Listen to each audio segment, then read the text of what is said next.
Hey guys, so the Tarawera Ultra is done. 10 hours, 9 minutes, 14th overall, 12th male. I'm really happy with my race. Probably not exactly the result I was expecting, but I want to run through my data and show you sort of how it all played out from like a pace, power, heart rate, elevation perspective. I've got heaps of cool footage that I'm still compiling together to do like the cool sort of collage run through of the event, but this one's just a quick one to show you the data and how I break it down. So let's check it out.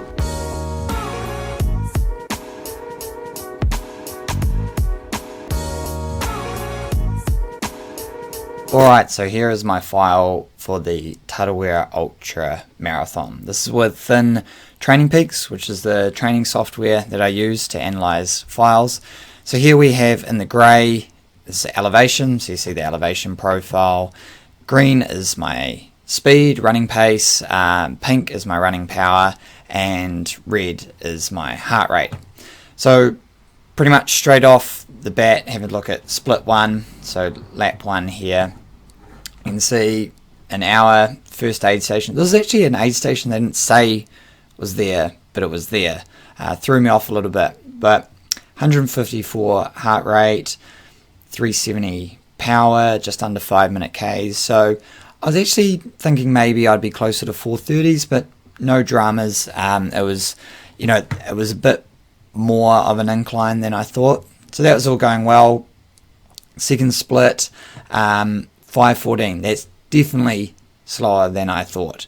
I did not think I'd be going slower than 5-minute Ks up until pretty much, if we put distance on rather than time, pretty much until the 35th kilometer, and like through here until this sort of big incline, which doesn't show up well on the profile map, and people kind of said, yeah, it's pretty much flat in the forest. Prior to the race, I couldn't run in the Tarawera forest because you're not allowed due to logging private enterprise systems going on there.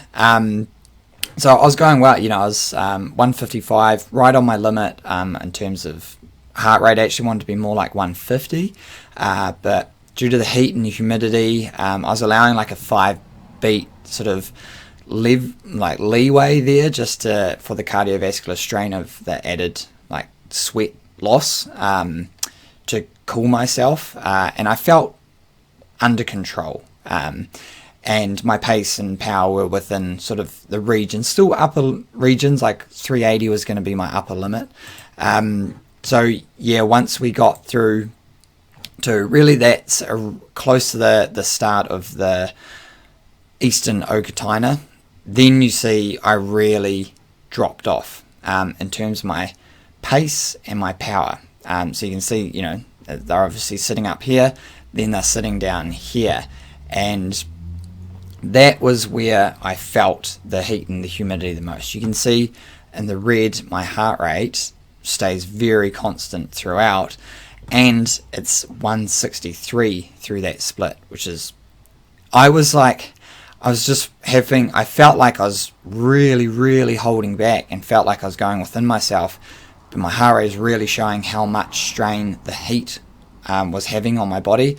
So, and when I did stop to, grab some food or go to the toilet or something, I felt actually how hot I was. So yeah, again, and then I just had to keep pulling back.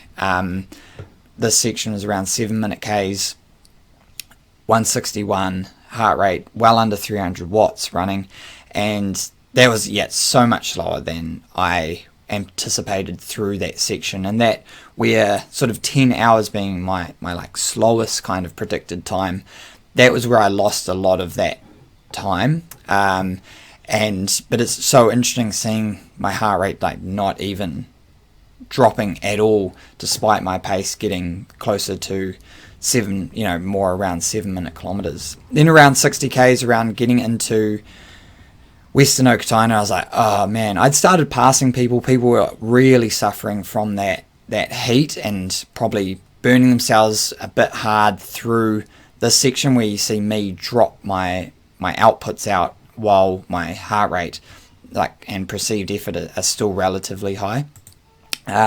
So we get over the hill, and that section, I was 7th overall through that section, and getting really back onto it, like just over 6-minute Ks, which is like right on what I expected.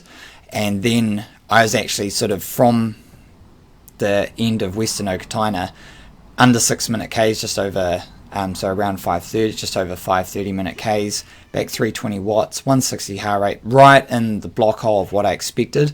And yeah, that allowed me to move from like 20th to 14th, actually a bit over 20th. I mean, I was like 40th back here, and just ran through people the whole way. So that was where knowing my data and also looking back on it showed that, that was what I had on the day, and that was like, I controlled the controllables and ended up with really a great race. Maybe not like the time, but over 10 hours, but that is what it is. So I'm really stoked. And that's sort of, quick way at how I run down my data and use it to analyze my performance. So until next time, happy training everyone.